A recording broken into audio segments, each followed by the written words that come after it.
Joel Baclao, Edison Lapus, Pastor Andy Pawikan, Reverend Raul Domingo, kapatid na Noel Noli Capulong, at ang ating Pastor Berlin Guerrero. Ito lamang ang kaya nating maitala sa umagang ito.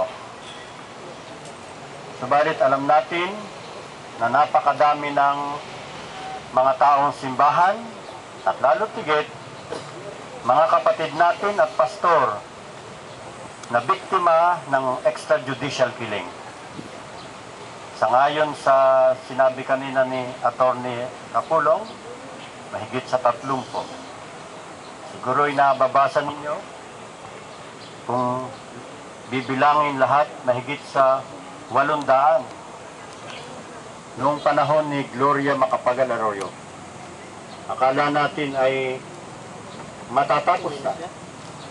Mas matindi pa yata sapagkat sa maikli pang panahon ng panunungkulan ng ating Pangulo, Noynoy, nagpa-pile up pa rin ang mga kaso ng mga extrajudicial killing ng mga Pilipino. Napakarami na ang nagbubuwis ng buhay at pinapatay sa ating bayan na hanggang sa ngayon hindi nga na paparusahan ni hindi nalilitis ang mga may kagagawan nito. Kaya nagpapasalamat tayo sa bawat isa sa ating pagbibigay ng ating sarili at panahon, pagsasama-sama sa ating pagpapail ng kaso ng ating iglesia, kasama ang ilan sa mga kaanib natin upang ating umpisahan ang pag-usig sa mga may kagagawan ng mga pagpatay na ito at sa mga responsable, lalo tigit ang dating Pangulong Gloria Macapagal Arroyo. Sa ganitong diwa, binabasa ko at tayo'y kumakadlo ng patuloy na lakas sa banal na kasulatan. Mabutit na palagay dito yung aklat ng Amos, Kabanatang 5, talatang 24. Let justice roll down like waters and righteousness like an ever-flowing stream. Pabayaan natin o gumawa tayo ng paraan upang ang katotohanan ay dumaloy na parang katulad ng masaganang batis kung papaanong ito ay dumadaloy. Napakahalagang imagery ito na ibinibigay sa atin ng banal na kasulatan. Dahil sa ating karanasan, ang pagkakamit ng katarungan sa ating lipunan ngayon, sa ating karanasan, hindi kakayanin ang mga naka-institute na mga patakaran ng batas ng Pilipinas. Hindi kakayanin ito.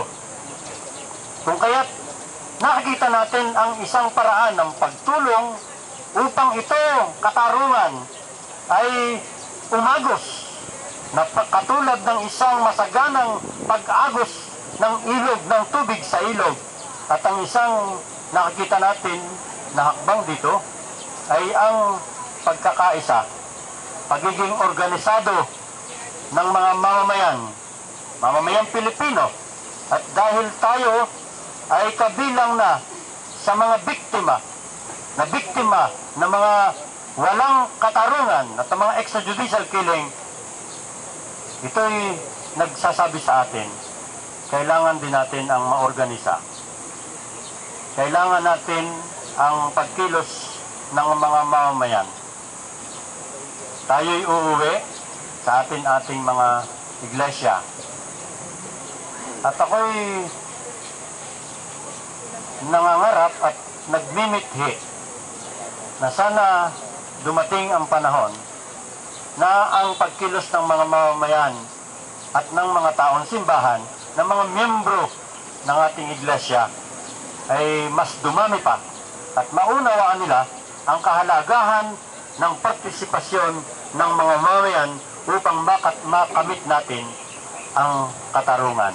Naalala ko nung si Pastor Berlin ay dukutin ng mga militar sa Binyang. Kami nga noon ay nasa sa Kalamba at nagdadaos tayo ng pang-isang taon na pag-aalaala kay kapatid na Noli.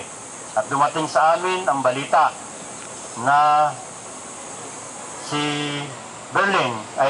Pastor Berlin ay dinukot.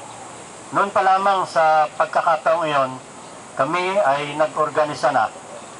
Maganda yung mga kagamitan natin, mga text messages.